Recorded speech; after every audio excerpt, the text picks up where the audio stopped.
Au sujet de l'Église, j'ai entendu souvent, vous comme moi, vous avez dû entendre des gens qui disent « Moi, là, je pratiquais.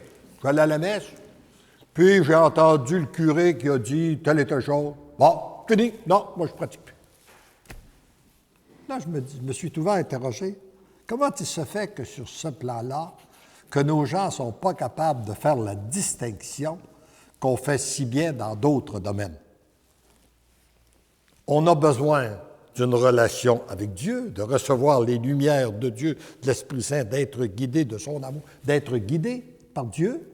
Puis Dieu a mis à notre disposition, il a confié des trésors à l'Église pour entrer en relation avec lui, puis il y a le représentant de l'Église. Alors la personne qui dit « Moi, je ne veux plus rien savoir parce qu'il n'aime pas le représentant », se coupe de l'Église, se coupe en même temps de Dieu. Et, par contre, nous avons, en parallèlement à ça, besoin d'avoir la lumière, l'électricité. Pour que nous ayons l'électricité, il y a l'organisation de l'hydro, puis il y a le représentant de l'hydro. Avez-vous déjà entendu quelqu'un, vous, qui vous a dit « Le type de l'hydro est venu chez nous, il a été grossier, il a été impoli, il est rentré dans mon salon avec ses grosses bottes. J'ai dit, moi, c'est fini, je ne veux rien savoir de l'hydro, coupe-moi le courant. »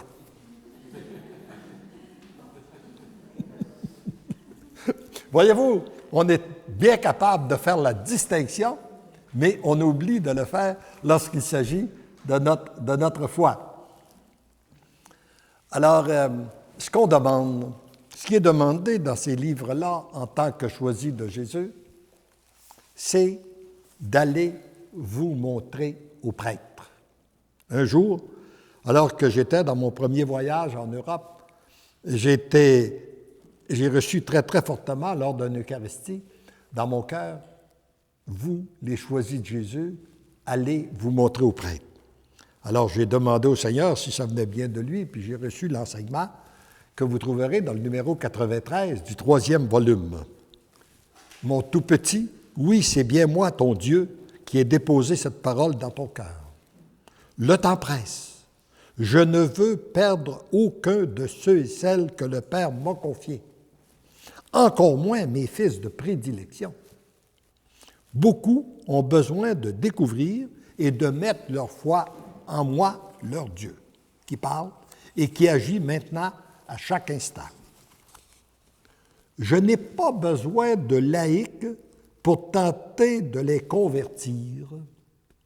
Il n'y a pas besoin de nous pour tenter de convertir les prêtres. Mais j'ai besoin de laïcs pour leur raconter ce que j'ai accompli dans leur vie et les moyens par moi utilisés pour les convertir. Regarde ce que j'ai... Et là, voyez-vous, en somme, ce qu'il nous demande, c'est la même chose qu'il demandait lorsqu'il guérissait quelqu'un. Va te montrer aux prêtres. Pourquoi aller se montrer aux prêtres? Les prêtres, ce sont des directeurs d'âme de par leur vocation. Ils ont besoin de voir Dieu à l'œuvre. Et si Dieu a agi dans votre cœur, bien, allez lui dire. Moi, j'ai reçu beaucoup de témoignages de prêtres chez moi qui m'ont dit, on a été renouvelés dans notre sacerdoce en allant faire du ministère auprès des jeunes de Marie-Jeunesse, en voyant la beauté de leur cœur et de leur âme. Alors donc, allez vous montrer aux prêtres. Il dit, regarde ce que j'ai accompli avec toi et le père David. Le premier père, parce que moi, quand j'ai demandé un accompagnateur spirituel, j'ai demandé au Seigneur, j'avais beaucoup de prêtres que je connaissais, beaucoup de beaux prêtres qui étaient capables de me guider, mais je ne savais pas lequel. Puis à ma grande surprise, il m'a envoyé un noir du Congo qui était opposé aux révélations privées. Alors, et il a été pour moi un excellent accompagnateur spirituel, et puis c'est lui que le Seigneur a utilisé pour faire connaître les volumes en Afrique. Et il continue régulièrement à diffuser les volumes en Afrique. Alors, il dit, regarde ce que j'ai accompli avec toi et le père David. Il a été pour toi un conseiller précieux. Il était un très, très bon guide, un saint prêtre. tu avais besoin de te faire confirmer dans ta mission.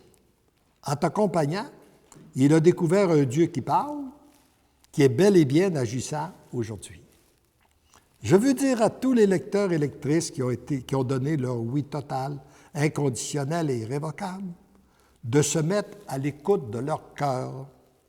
Et je leur inspirerai le prêtre, parfois les prêtres chez qui ils devront aller se montrer. C'est moi qui prépare le cœur du prêtre et non pas eux. Vous avez juste à être à l'écoute, vous autres, on doit juste nous être à l'écoute, de savoir